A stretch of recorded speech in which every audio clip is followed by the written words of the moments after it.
And that's one thing I love about like creatives in general, whether you're a poet, you're a writer, musician, anything else. There's always a deeper part of your character and your personality that people don't really know and will never see, and you cannot express unless you do that particular creative activity.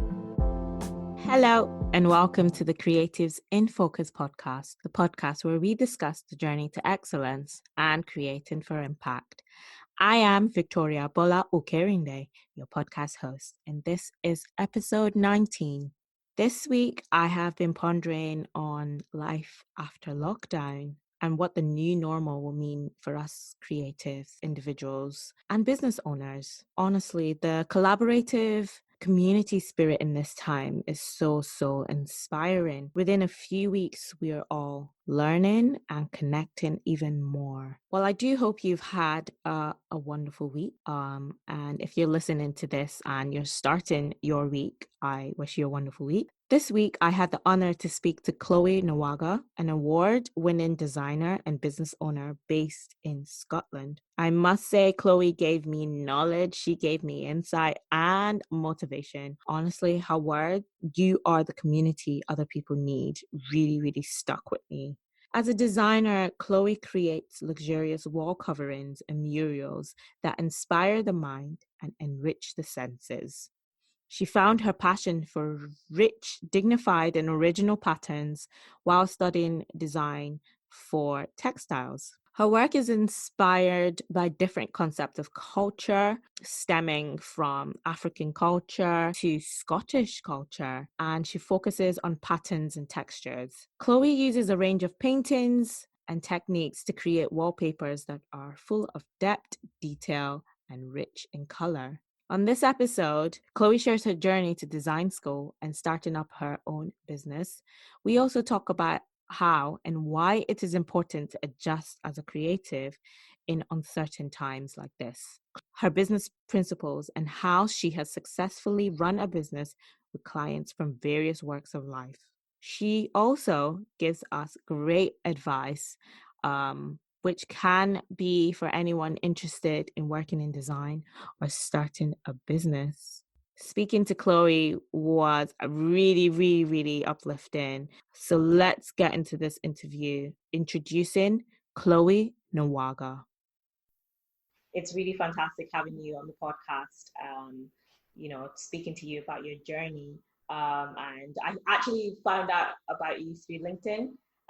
So I don't know, it was really weird. I think we had like a common, I never saw people viewed my LinkedIn. I'm like, I'm just posting this stuff. Yeah. I think we had like someone mutual.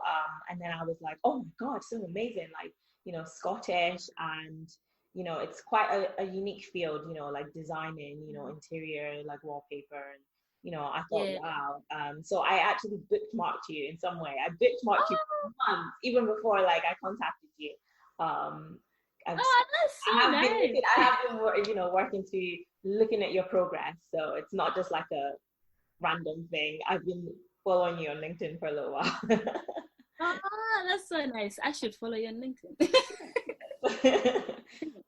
Sure. I think. So we usually start. I usually start the podcast by, asking our guests to sort of give us a little bit a little bit of insight into sort of their journey to where they are now. So if you can kind of just give us a brief introduction into, where you are as a designer. All right. It's a bit of a long story, but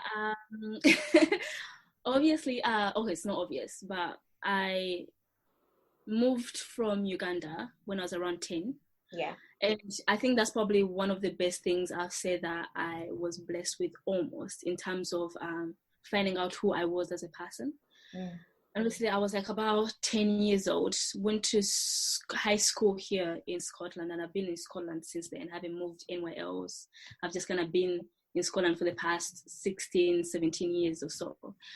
And being in school, and obviously with coming from like an African household, there are certain things, certain sort of like subjects you do to kind of help you climb up the ladder almost. Yeah. So like, would appreciate or respect a doctor, a dentist, teacher, but that was not me. Like, seriously, I think I was somewhat bad at school, maybe because I chose to be bad at school. Like, I spent majority of my time literally painting. I spent 85% of my time in my art classroom. And I enjoyed it so much. So I think from such a young age, I knew that I really enjoyed to draw. I enjoyed to paint. And obviously when I finished high school, I was supposed to apply for uni. And I was going to apply to uni as a still life artist because like I love to paint. I'm pretty good at it. So I was like, you know what, I apply as a still life artist. And I had to break the news to my parents, like, I'm going to become an artist. So obviously, I told my very African parents that that I want to become an artist. And I literally thought they were going to probably like freak out. But I was really surprised by their reaction because my dad is more like, you know what, do whatever makes you happy as long as you don't regret it and you don't bring it back to me. I'm not forcing you to do it, but know that there's consequences for everything that you do. You reap what you sow, basically. And obviously my dad was quite chill with it. My mom, not so much. Then she was like, oh, you're gonna make money.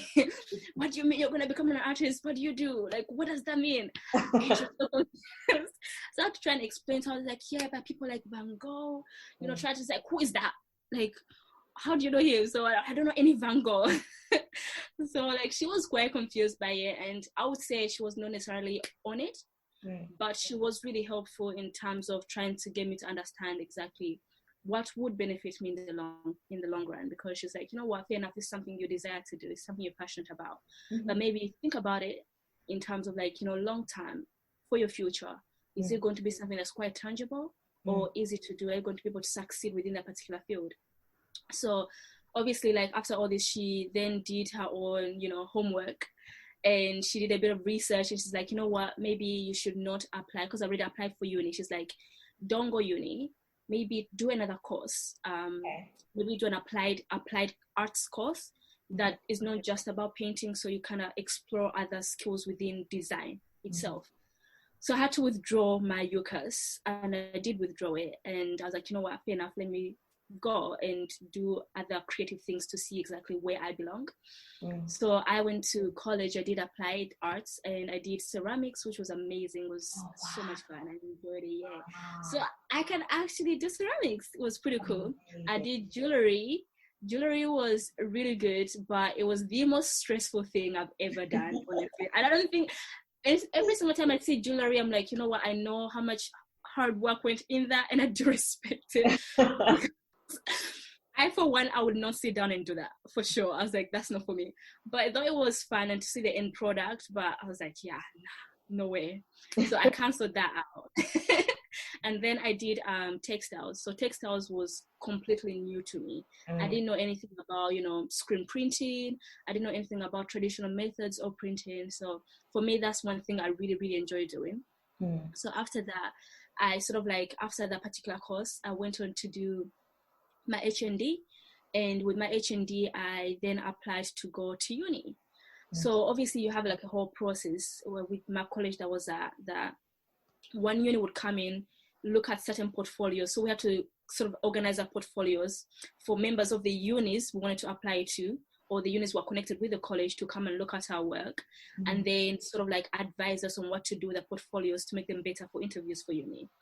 So one of the lecturers came up, looked at our portfolios, and then gave us feedback. And as I was talking to him, he's like, you know what, instead of applying for first year of uni, why don't you apply for third year of uni and see whether you get in? So I was like, third year what? I'm like, I don't even know what I'm doing. Let's want to apply for third year. So I was like, you know what, let me just sort of like apply for the uni and see what happens. So I applied for Heriot Ward. But on top of that, I also applied for London College of Fashion. But for the London College of Fashion, I sort of put it there as, you know, it was sort of something I picked out of the air because I'm paying for the UCAS. I had to have like 5 options. So I just put it in there. I was like, oh, we'll see what happens. So the only interview after, as I was still in college, waiting for units to get back, nothing. It was like silence. I could hear the birds chirping away. I'm like, whoa, I'm not getting in uni. I was like constantly refreshing my emails. I'm like, come on, please, come on, right? Trying to see like my UCAS form constantly, nothing for at least 3 months or so. And all my friends were like, oh my goodness, I got an interview for this, I got an interview for Dundee. And I'm sitting there like, yeah, sure, I'm happy for you. But I'm like sitting there with nothing. And I got a reply from London College of Fashion. Like, I didn't know what the heck I was doing. Went to the college and go there for my interview. I was literally the last person to be interviewed for the whole year.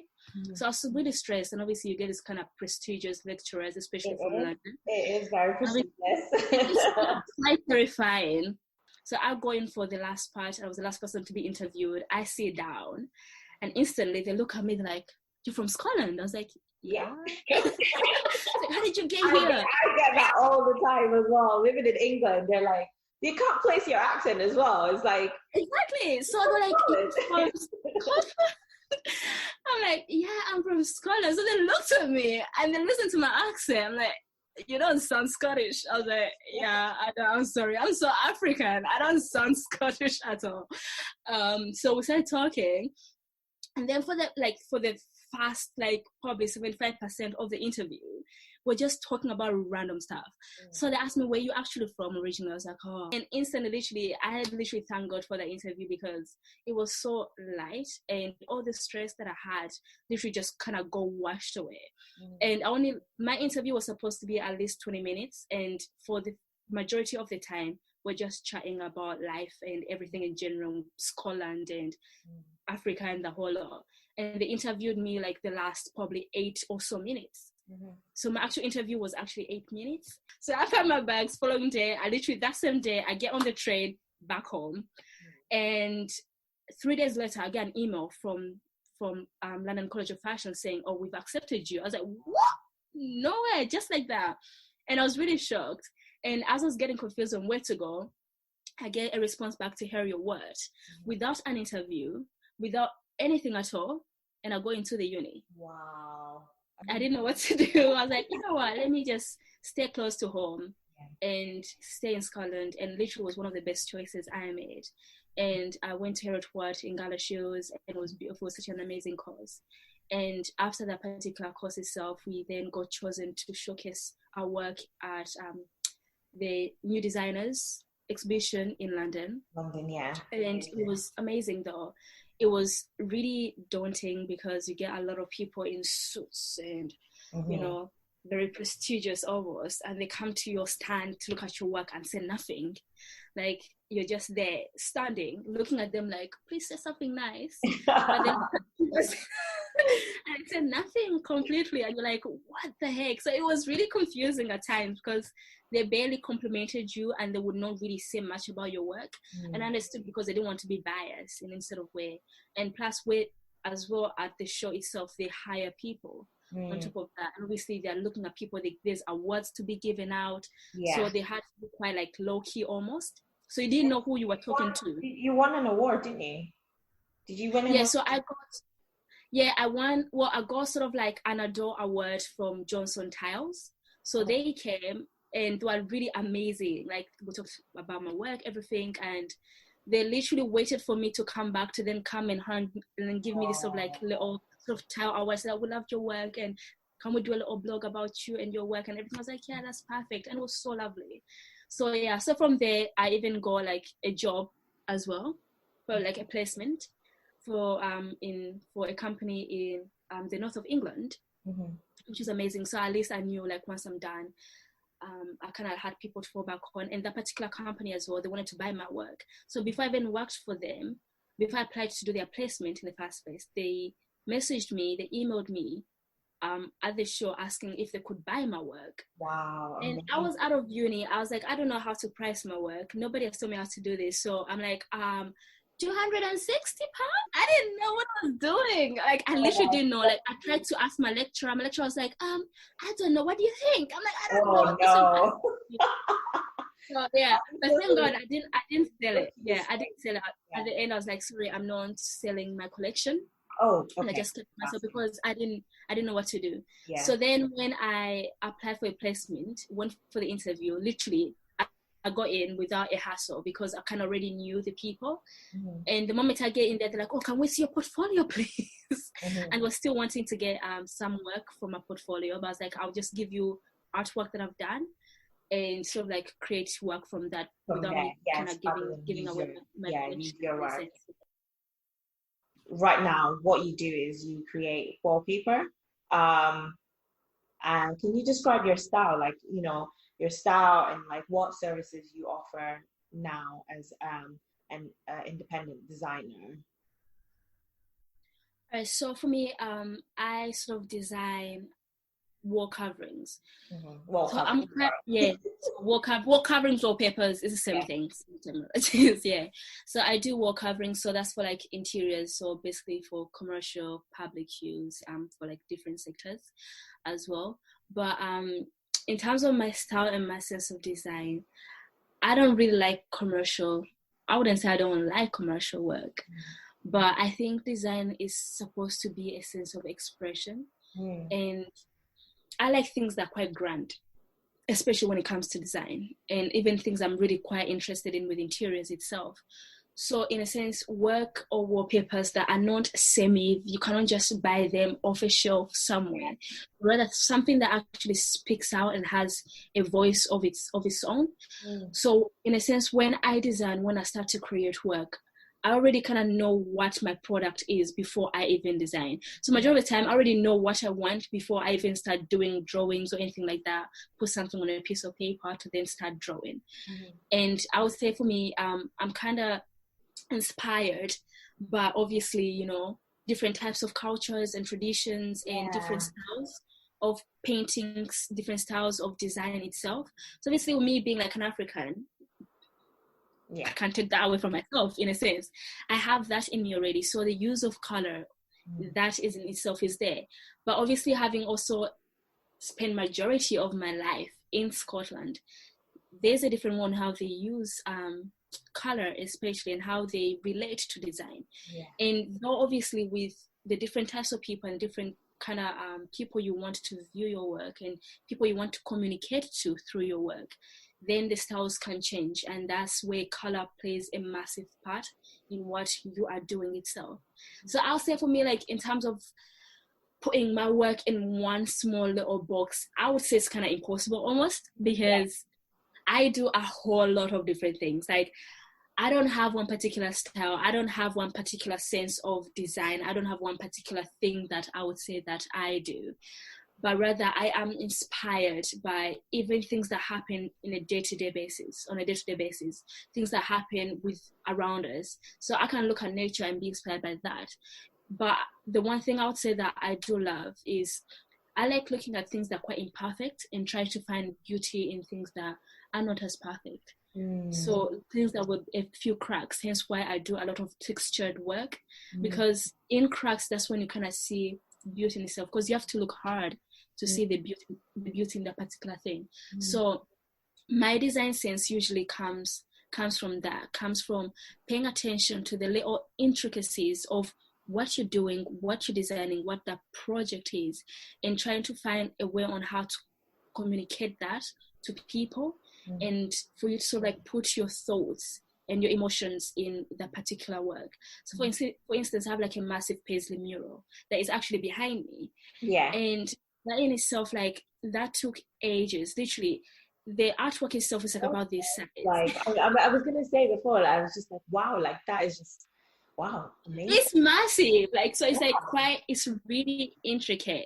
Literally, I spent hours and hours doing this sort of like small drawings in itself, and just trying to sort of like pour a sense of yourself in your work and being quite intricate and personal with that, but knowing that the end user are the people who don't even know design in some sort of way. You put that in a room, it kind of like brings up certain emotions in a person. It communicates something. It creates a sense of ambience as well.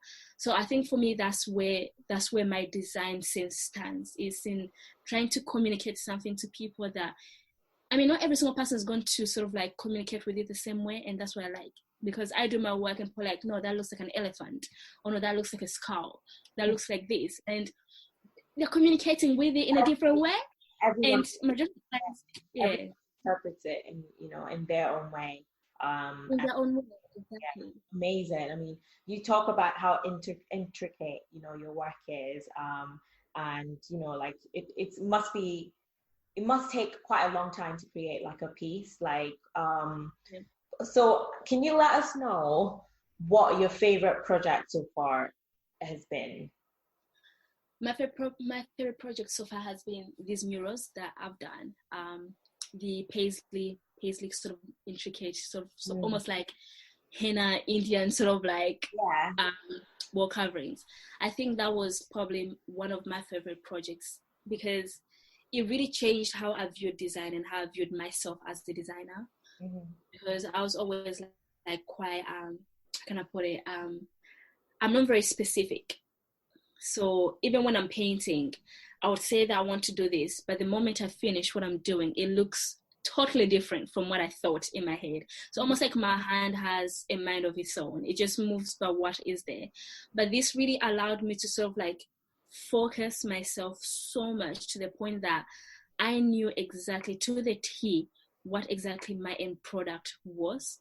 And this particular project itself, like, I kind of liked it because a lot of people interpreted it differently, like you mentioned, and me going to obviously showcasing my work in Germany and in Brussels, people within those two different cities really interpreted that completely differently. It was quite interesting to sort of see people react to it differently, because when I was showcasing my work in Brussels and fresh out of uni doing that, and every single person sort of like coming up and they look at it and you kind of see the confusion on their face, like, like, okay, that's different. Like, what is that? I'll be like, oh, what is that? And then doing it in Germany, and almost people knew. In a sense, they already sort of like connected with it. They already knew that, oh wow, that's beautiful. I like this. I like that. I like that. And you kind of see a different group of people kind of reacting to your work differently. It's really, really, really interesting. I think this project allowed me to see that quite well. Fantastic. So what I've been doing with a few of the guests is actually just talking about sort of where we are at the moment. So it's been really amazing hearing kind of your journey, which is, so fantastic. You kind of knowing deep down within you what you wanted to do from an early age, and obviously your parents being supportive, your mom kind of grounding you and kind of bringing you back down and saying, okay, this is what you want to do. You need to think about the future. And right now we are sort of in lockdown. We are currently social distancing, and obviously this has had quite an impact, on self-employed individuals, on creatives, on the world. And what I would like to know is, how has the recent events kind of impacted you as a person, as a business owner as well? Ooh. I would love to see the positives in this situation as much as I can, in a sense, rather than actually focusing more on what I could have done that I'm not able to do now. Because I believe that everything comes around for a reason, and there's a season and time for everything, really. But I'll say personally, it's kind of really thrown me off, because there are things that I really, really want. When you start 2020 and you're like, this year's my year. 2020 vision. That's what everybody was saying. 2020. We all got blindsided. We were not ready for this. Like, I had plans, like coming back. There's things I wanted to do. There's people I was already talking to in Africa. Trying to put my projects and my work there. I was so ready. Like, there's so many projects I wanted to do. And coming back, because I actually was in Africa. I was in Tanzania just like in Feb. And coming back, and 2 weeks later, so guys, you can't do anything. I was really shocked. So I think that really sort of like affected me in terms of like, now I have to sort of like rethink my direction and think of actually where do I want to see my business. Obviously I can't do anything right now. We can't do as much, and with the kind of projects I wanted to do and the things I wanted to do in terms of like travel and trying to sort of meet as many times and trying to put myself out there, go to shows. Obviously, I can't do that now, and that has really set me back, I would say. And it has affected me creatively, I think, because I'm having to sort of like try and rethink everything again, and with the projects, with things I'm doing. It has sort of like, almost sort of like, it's been like a slap in the face. I think everyone's been, sis, and everybody's been it's been a slap in the face, because obviously being a small business, you're starting out, you know, you've only been around for a year. You're trying to sort of put your work out there, meet as many clients as you can, send out as much work as you can, try to interact with people as much as you can. You know, trying to put yourself there. It's just been a bit difficult, and obviously trying to look at suppliers, you know, what works for you, what doesn't work for you. So I think for me, that in itself is just kind of almost affected that. And right now I'm trying to think of, actually, how do I move forward from this particular thing, and not try to sort of like get affected by it.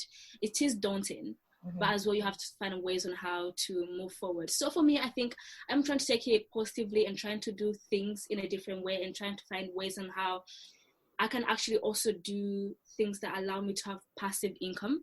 Yes. Because as a small business owner, and also it's obviously working part-time on top of that, you know, you have to sort of like, you need to have income coming in at least. I'm not well established yet. And now trying to think of ways on how I can have passive income, even if things do not work out for your main baby almost. You have ways on how to have income coming in and out. And this has actually really helped me think about that, and has really kind of got me to think about other sort of like things I'm able to do as a creative person. Styles of painting that I never did. Like, I paint, but I never sold my paintings. Like, they're just in the house, sitting there. I never advertised that. I just kind of put it on the side. Hey, mom, dad, look at this. Oh, that's really nice. It's so pretty. In the cupboard, put away, and that's it. And different, like, how can I get my designs I spend hours doing? How do I then put that to have like a passive income, to reach a wider range of people, audience, wider audience, a wider group of people? How do I bring the margins down? How do I sell it for cheaper to people so they can actually even get that? So this sort of like whole process has allowed me to kind of think about that. Yeah. A bit lower, you know, you're on your high horse. I really love, you know, you mentioned, you know, the price margins, ensuring that it's sort of like accessible to like a wider audience. I think that's what it is, as well in this time. I think everyone's just rethinking their strategy, rethinking how they can, as business, as individuals, how they can add value to people. It is a very, very tricky time. Because a lot of people would say, it has been quite a tricky time for everyone.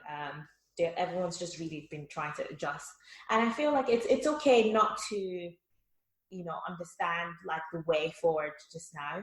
It's, you know, this has been sprung upon us, you know, quite just, and so it's okay not to understand, you know, the process just now, but it's just taking one day at a time, like I say to a lot of people.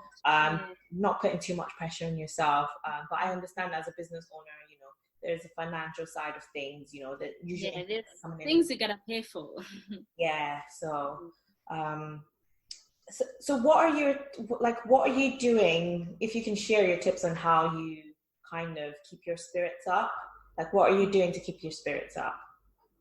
I think even through now, I'm still designing as much as I can. I'm still I'm doing that constantly, because it's one thing, though it's something that I do as a business owner, but as well on top of that, it's something that I have always used to sort of like relax me. Anyway, so I am doing that, but as well I'm being as positive as I can, because, you know, things come and go in life. You will not always know what's going to happen the next hour, the next week, the next month. And, you know, you always have sort of have some sort of exit strategy. And it's not like, you know, shut down your business, that's it. But for yourself, mentally, especially because if you're affected mentally, then everything is affected. Mm. And it's how you're looking at your mentality, looking at how you can do this particular thing, and then how exactly can you come out of it. Because for me, what I've been doing as well is just sort of like, I've been doing a lot of prayer. Yeah. Oh my days. Yeah. So a whole lot of that. I'm like, God, why? But you know what? I'm like, yeah, who can do anything about it?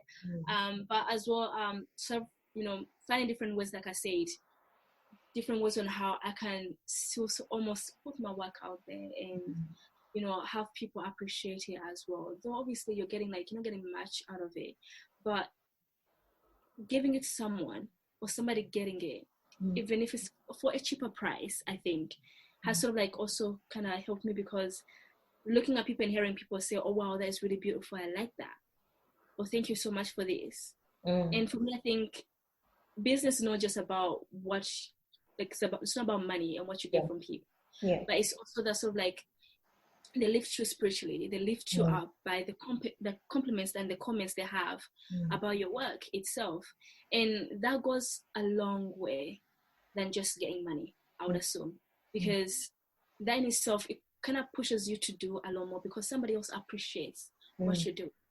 And I've tried my best to sort of like continuously do that in the simplest way possible, the best way I know I can think of doing it, in a sense.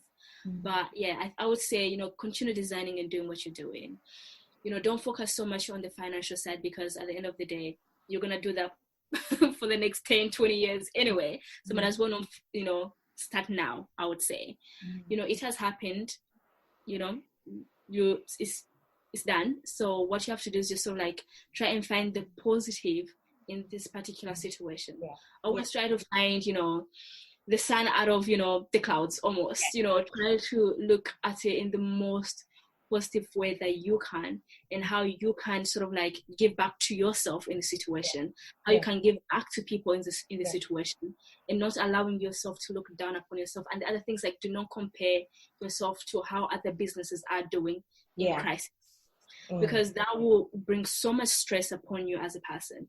So in not comparing yourself and dealing with yourself and your business the way it is probably the best way you can do it. But as well as on top of that, help other creatives, speak to other creative people, and do as much as you can within that circle of creatives, I think. And communicating with other people as well has kind of helped me. Wow, fantastic. I mean, I picked up so much from what you said, and number one, you mentioned, putting your work out there and ensuring that, you're still connecting with people. And I think in this time it's really important to be visible as creatives, as business owners, and, not necessarily maybe pushing, not you push yourselves, but not necessarily putting a lot of pressure, because obviously people at this, are struggling financially. So it's really just making yourself visible, showing people what value that you add, and when things are better, perhaps they can do, they can indulge a bit more and, buy products. And you also mentioned sort of like connecting with people as well. I think that's really important. Not only connecting with potential customers, but connecting with other creators, supporting each other, learning from each other, not necessarily competing, not necessarily trying to feel too much or comparing yourself, but learning, supporting, and I think this is a great time to really for community as well.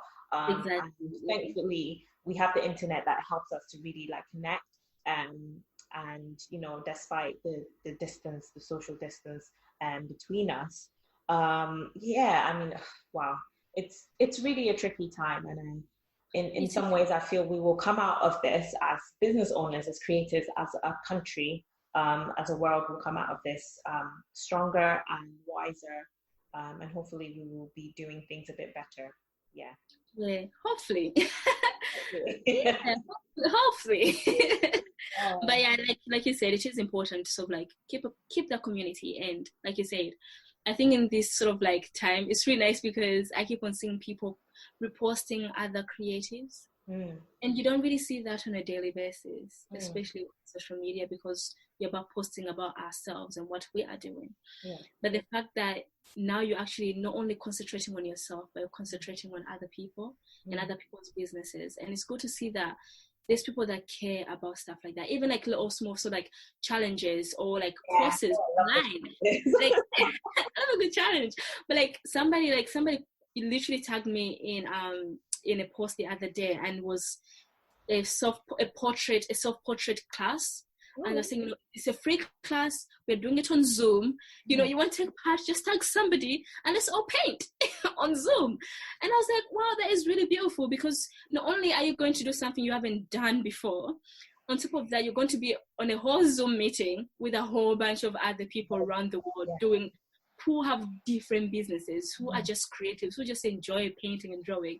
And it's really cool that we actually have the time to now do that and appreciate that as well. So yeah, I think it, speaking to our last guest, talking about time, I think it's a good time to sort of pick up new skills, hone in on your skills as well, even as a creative, as a business owner, really hone in on what you're good at and learn different things that can help you improve your business, improve your art and your craft.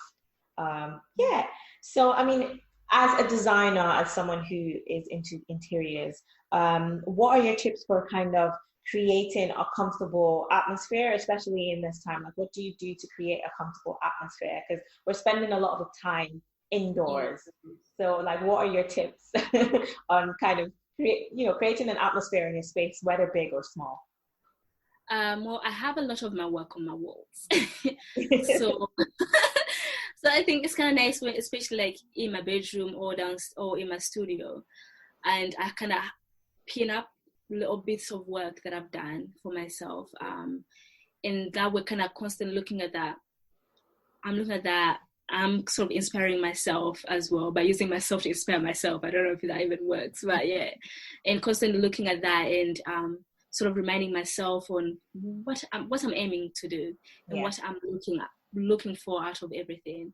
As well, like, I don't know, be comfortable. I think I spend majority of the time in my pajamas because I'm a mom. But yeah, as well, I think maybe creating a space that yourself as a creative person, you can be inspired in. I think because we spend so much time outside, especially if you have your own studio outside. But if you're working at home, I think that is then you're constantly in your studio now. You have no choice. So it's maybe about you changing that a little bit.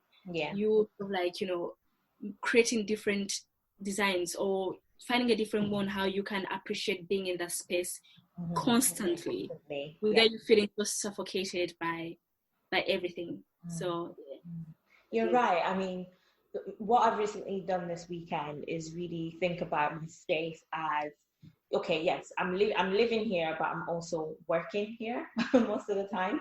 And I've done this weird thing. Well, it's not weird, but for me, it's kind of like I've sectioned a little bit of my living room and I've said Layo Studios. So that's Layo is the name of my business. And I'm like, Layo Studios. So it kind of separates, I can separate, work time from relaxing time, just I put up a little just like poster that has Layo on it. So like when that poster is up, I know, okay, this is time for me to create. This is my studio. And then I put it down, and then the rest of the time I'm chilling and I know my TV's there and it's time to chill. So it's kind of making just those little steps, kind of tricking your mind into understanding that, okay, yes, I'm indoors, but I can create little sections. If you have the space, kind of section, your place for work, for rest, and for chill time as well. Yeah, that's true.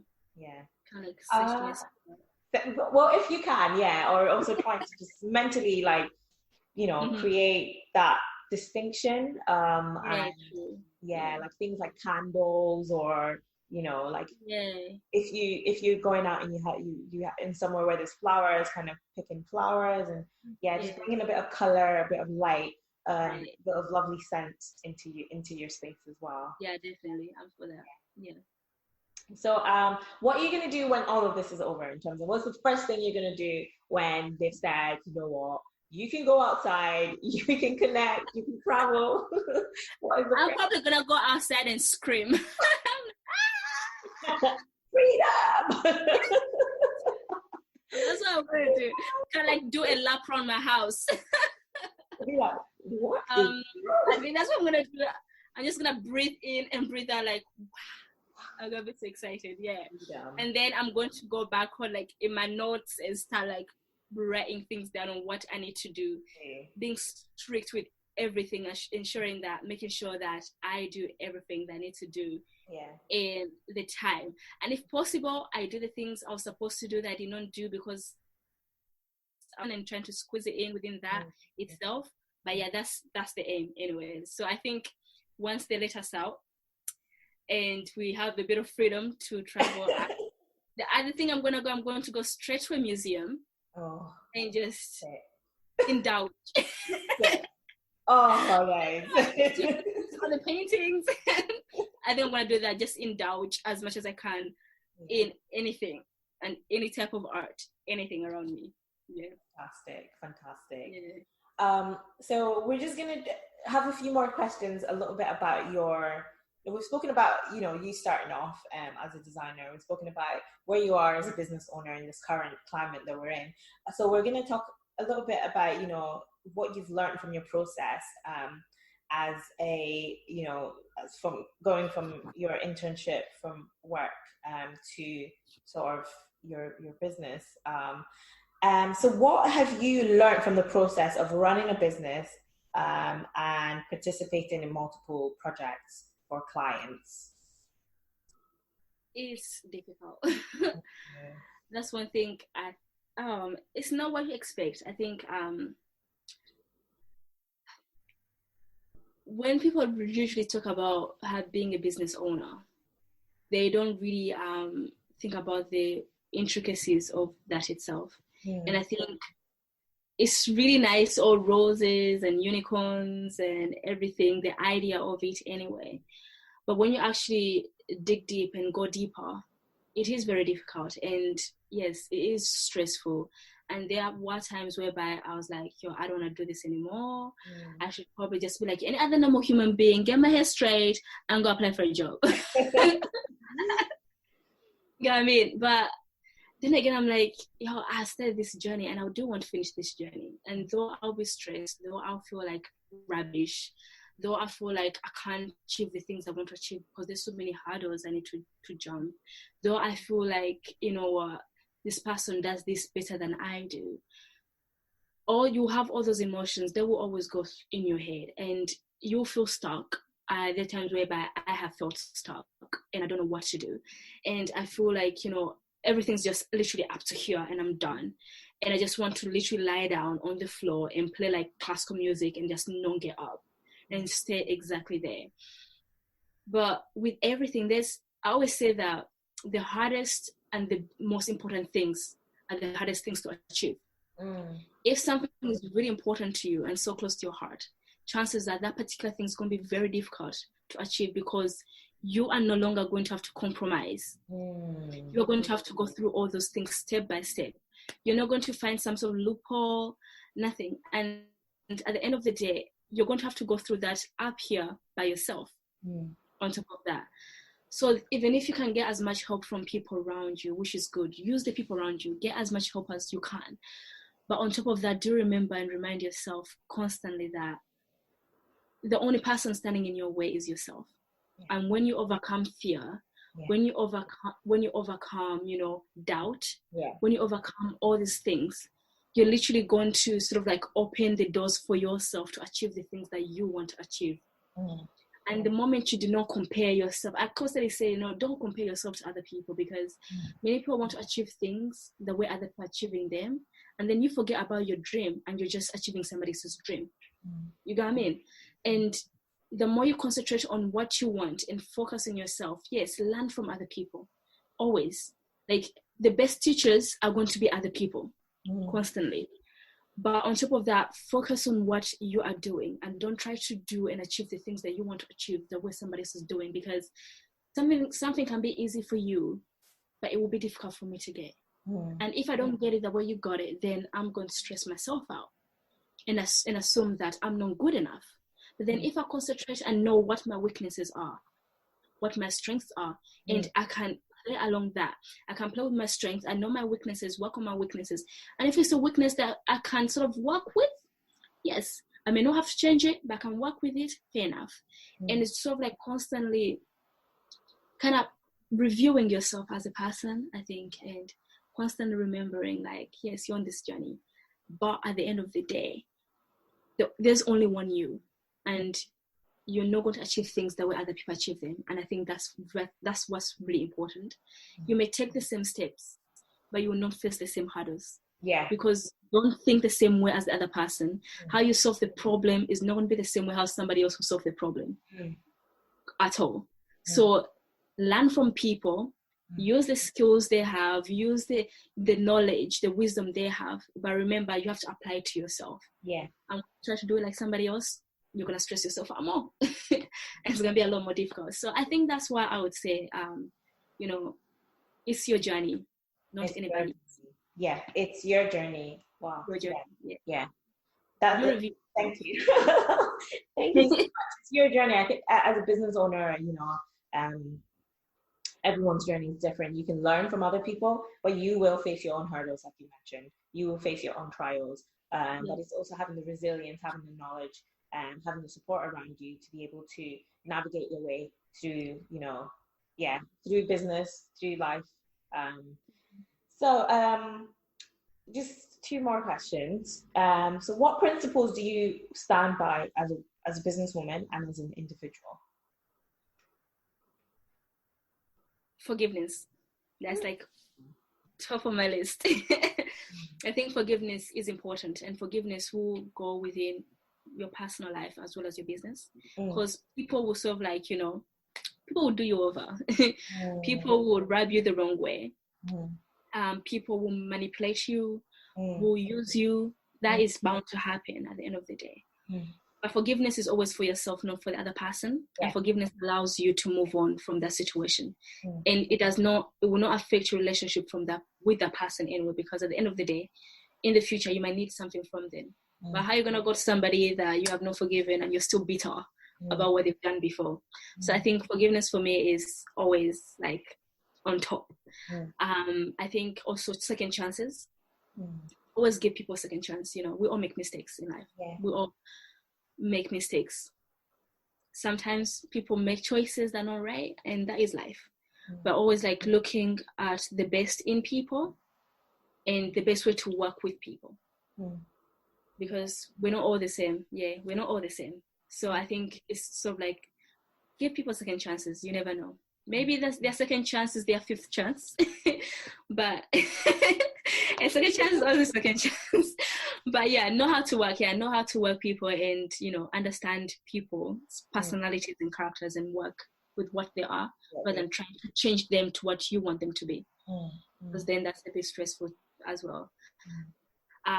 Love as well. I would say love as well is really, really important, not just for yourself, but for your work, for yourself as a person. Even when you feel really low, you feel like you're being beaten up by situations, by life, by your business, at the end of the day, when you close your door, when you look in the mirror, the only person that's going to love you more than anybody else is yourself. It's very difficult to receive love from other people if you don't love yourself in the first place. It's like me coming and say, "Oh, Victoria, you're so beautiful, you're so pretty." But if you don't believe that, you're going to be like, "Oh, okay, thanks," and then walk away.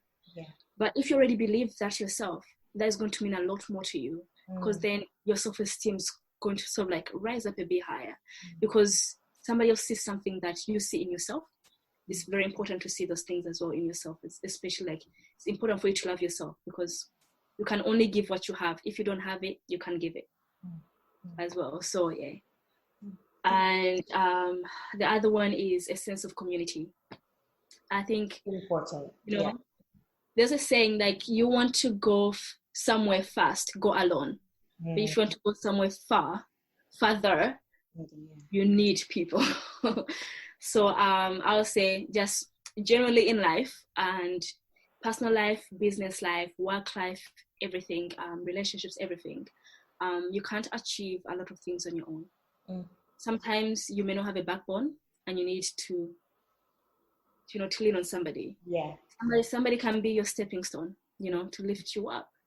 And you always need those sort of people. You need reassurance from people. You need sort of like, even when you feel like, things are not right, somebody else can come reassure you, and instantly you change your mentality about that particular thing. So I think it is good sort of like always surround yourself with people that are going to encourage you. But also remember that somebody else is also counting on you as a person. So you have to be someone that you would want to surround yourself with. So if I want to surround myself with people that are caring, people that are wise, people that are smart, people that are encouraging, people that do not bring other people down, then I should not be that. I should try my best to be exactly what I want other people to be. I should not be the opposite of that, in a sense. So you're the community that somebody needs, and people are the community that you need. So to grow ourselves, to grow other people, we need to grow ourselves as well. And by me growing myself, I can then water other people as well. So yeah. Fantastic. I mean, amazing principles, amazing principles, not only for business, but personal, our individual lives. Thank you so much. And final question, what advice would you give to a design student or freelancer trying to break into the interior design or design industry? Brace yourself. I think, it's exciting. I think you would have to sort of like believe in yourself and know for sure that what you want to achieve, you may not get it now. You may not achieve it now. You may have to achieve it in a year's time, 2 years. But allowing yourself not to give up. And it is okay to make mistakes.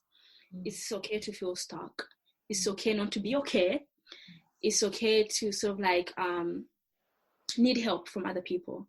And there's nothing wrong with depending on people. I think people always have this sort of thing where they don't want to depend on somebody else. You don't want to depend on someone for financial advice, for financial help, for mental help. People just don't want to do things on their, especially like if you're starting your own business, you want to feel like, I'm doing a salon. You want to push yourself further. But honestly, it is extremely important to surround yourself with people that will encourage you creatively, will encourage you mentally, and will encourage you spiritually as well. Because if you do not have that, and one of those things is lacking, then it will affect your creativity. And I've realized individually, if I'm down spiritually, if my spirit is down, I'm honestly not going to do the best at all. Like I'll probably not do anything at all, because my creativity is literally goes hand in hand with my spirituality, like with where I am spiritually. If I am not there, and I'm not there mentally, honestly, don't expect anything from me. I'm like a wall. Like I'm just there. I can't do anything. But honestly, yeah. So I would say like the little bit of advice is that know for sure that the best people you have around you is other people to help you out. And it's okay to ask for advice from other people. And it's okay to sort of like not know everything, and in a sense, have realistic expectations. Yes. Expectations are like, whoa, I'm going to have a business, I'm going to be so and so in a year's time, I'm going to make this much money. Chances are no, it's not going to happen. So I would say have extremely realistic expectations, and sort of like, I'm not saying lower your standards or anything like that, but know for sure have the highs, but also understand the lows. So make sure if I was to hit this low, will I be able to deal with that situation? Will I be able to get back up? And a lot of people don't prepare themselves for that, and you're just aiming high, but you have nothing to fall back onto. So I always say, always build your blocks from the bottom. Don't try to go all the way up, because when you fall down, you're going to fall down hard. You have nothing to fall back onto. But if you have take the steps and build yourself up, when you fall back down, you're only falling a level down. You're not falling 5 levels down. So in a sense, so take each day at a time and explore as much as you want. Explore your creativity as much as you want. Usually people start up with one particular thing, and you're going to end up thinking like, okay, this is not necessarily what I want to do. This is not what I want my business to be. Change is good. Change is good. Change That was good. We're in a time of drastic change, and there will be a lot of change after this time that we're in. Yeah. Thank you so much, Chloe. Thank you. It's been really, really, really great speaking to you. You've got a lot of insight, not only as a business owner, as a designer, but as a woman, and just as an individual, just trying to do the best and be a better version of themselves. And can you let us know where we can, the audience, anyone listening on the podcast or on YouTube, how we can connect with you? On LinkedIn, my name is Chloe Nalwoga, but now Emma's gonna know how to spell that. But yeah, LinkedIn, on same name as well on Instagram. Yeah. And I'm also starting a passive sort of like income sort of business. Ooh. And I'm trying to do like smaller things or lifestyle sort of like artworks as well as phone cases, and try to sort of like do a whole range of different things. Literally, I'm just trying different waters, trying things out to see how they come out. Yeah. So for that business is called Seven Studios. So SVN Studios. Okay. Yeah. So that's the other part of a business in a sense I'm trying to start on the side. So yeah, so Instagram and LinkedIn probably are the best places, as well as Facebook. Facebook is still Chloe Nalwoga. I have a Facebook page for my business, and the other one as well for Seven Studios is the same. There's a Facebook page for that as well. Fantastic. Thank you so much. And all of this is going to be linked in the description, in the description box on YouTube, on Instagram, and on our podcast platforms. Thank you so much, Chloe. It's been such a pleasure speaking to you. I'm definitely going to be connecting a lot more. And obviously, when your new business is up and running, I'm going to be there because, I want my space as well. Thank you. Honestly, I enjoyed this. And thank you for your insight as well and having me. Honestly, what you're doing is superb. I think not only that you're interviewing people, but I think speaking to you has really got me to understand myself a bit better as a person, and as a creative, and as a female, a business owner. I think in trying to sort of like encourage more women out there to do what they are doing, and encourage more women genuinely, like wherever you are in the world, honestly, like just go for the world is your oyster. Honestly, like go for it. Always go for it. Things will be hard. It is what it is, but at the end of the day, it's all about you, and you do what you do. Honestly, I think this is superb, and I am going to literally start sending your contacts to people.